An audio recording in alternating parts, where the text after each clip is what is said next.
Ramaphosa needs to move on the NPA. A thorough cleanup of the NPA is long overdue and should be high on the list of President Cyril Ramaphosa's priorities. There is reason to believe that there exists sufficient impropriety in the NPA to warrant the appointment of a judicial commission of inquiry with powers of compulsion in terms of Section 3 of the Commissions Act, and we accordingly urge that the National Director recommends to the President that a judicial commission with the powers we suggest. This was one of the recommendations made by the Justice Zakikub Committee established by former NDPP Nkosazana in 2014 to investigate leaks to the media and other parties and unethical and unprofessional conduct by the staff of the NPA. Seen by many as the prime architects of discord and disharmony in the NPA, Namkobojiwa and Lawrence Murby opted not to participate with the Yakub Committee. The recommendation that a judicial commission with powers of a subpoena was designed to get Jiwa and Murby to testify.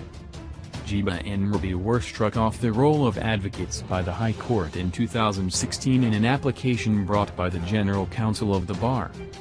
But no such commission of inquiry was instituted, and instead Nkosazana was maneuvered out of office with an unlawful golden handshake of R17.3 million in 2015. In his various public statements and court pleadings, Nkosazana had made it clear that Jiwa had mounted a campaign and conspired to undermine his authority from the time that he assumed office as NDPP in 2013. She had her eye on the top prosecutor's job, having served as acting NDPP for approximately 18 months from the time that Menzi Simlane's appointment was declared irrational and unconstitutional by the courts. Simlane was the first NDPP appointed by Zuma. Jiwa's small Nyana skeletons, however, meant that even Jacob Zuma could not appoint her as NDPP. Her appointment would almost certainly have been set aside by the courts. Indeed, Jiwa and Murby were struck off the roll of advocates by the High Court in 2016 in an application brought by the General Counsel of the Bar, GCB, after repeated judicial criticism of their conduct in matters before the courts. They are appealing this decision to the Supreme Court of Appeal, SCA, and have the luxury of being on special leave during this time rather than being suspended. In December last year, amid a flurry of court judgments relating to the NPA and state capture matters, was a High Court ruling that the dropping of fraud and perjury charges against Jiwa was erroneous.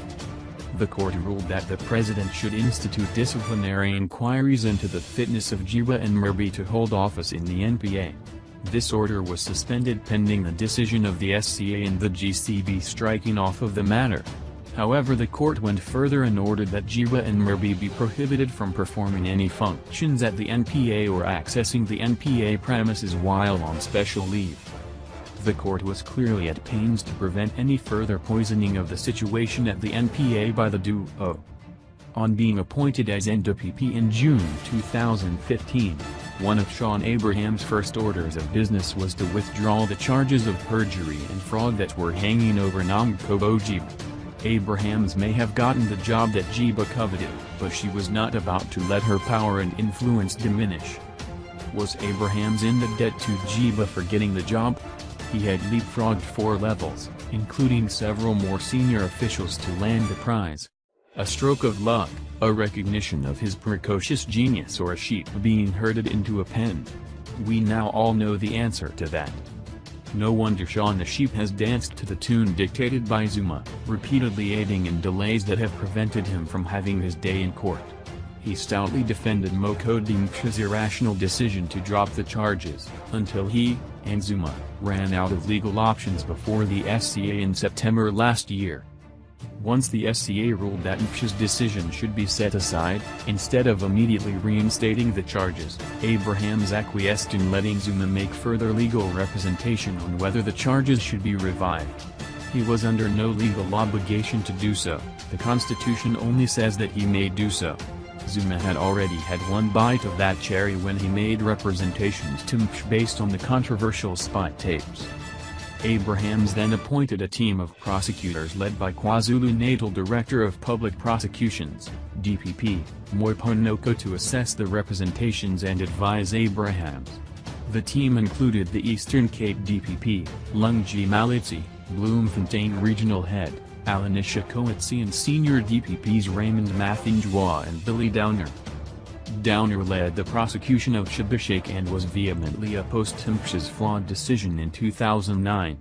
This now constitutes the core of the team that will lead the prosecution of Jacob Zuma on 16 counts of fraud, corruption and racketeering in the Durban High Court. Can we have confidence in this team to execute the responsibility to prosecute the former president without fear, favor or prejudice as the Constitution demands? That Noko leads the team is a given, as the matter will be heard in KZN, where she is the top prosecutor. Noko's appointment as KZN DPP by Jacob Zuma, while Jiwa was acting NDPP, was not without its own hullabaloo. It was reported at the time that she was under investigation for maladministration, favoritism and abuse of office. Zuma created an art of appointing flawed characters to the senior public office. Noko almost immediately withdrew charges against one of the first ladies, Tobeka Madiba Zuma, in relation to intimidating her domestic worker.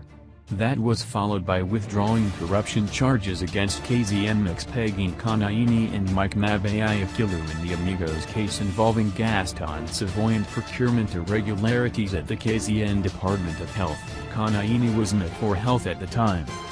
A thorough cleanup of the NPA is long overdue, and should be high on the list of President Ramaphosa's priorities. She colluded with Jiba to reinstate charges against KZN Hawks head, Johan Buisen, that had previously been struck down by the High Court. For good measure, she also presided over the dropping of corruption charges against businessman Thoshan Pandey for attempting to bribe Buisen. None of this provides any reassurance that she will act independently and with integrity in prosecuting the Zuma case. The grubby paws of Jiba, Abrahams and Noko hold sway for now. A judgment is awaited from the Constitutional Court on the Golden Handshake paging Sasana, and whether Abraham's appointment is valid. Should the court confirm the High Court judgment that the Golden Handshake was unlawful and that Abraham's appointment as NDPP is set aside, President Ramaphosa will be able to select a successor who will hopefully begin the mammoth task of restoring the credibility to the NPA. In delivering the State of the Nation address in February this year, President Ramaphosa said, "We will urgently attend to the leadership issues at the National Prosecuting Authority to ensure that this critical institution is stabilized and able to perform its mandate unhindered." What better way to start than with an effective and impartial prosecution of a former president? But that will not be enough. We have seen attempts by the NPA following the ANC's national conference at Nasrec in December to portray itself as being serious about tackling corruption. This is nothing more than a knee-jerk reaction to the changing political climate and an attempt by Abrahams to save his job. There have been no actual prosecutions, let alone convictions, following the Public Protector's State of Capture report in November 2016. Nor have there been any prosecutions following the Farlam report on the Marikana massacre in 2015. Such lethargy in pursuing high-profile cases can no longer be tolerated. A thorough cleanup of the NPA is long overdue and should be high on the list of President Ramaphosa's priorities.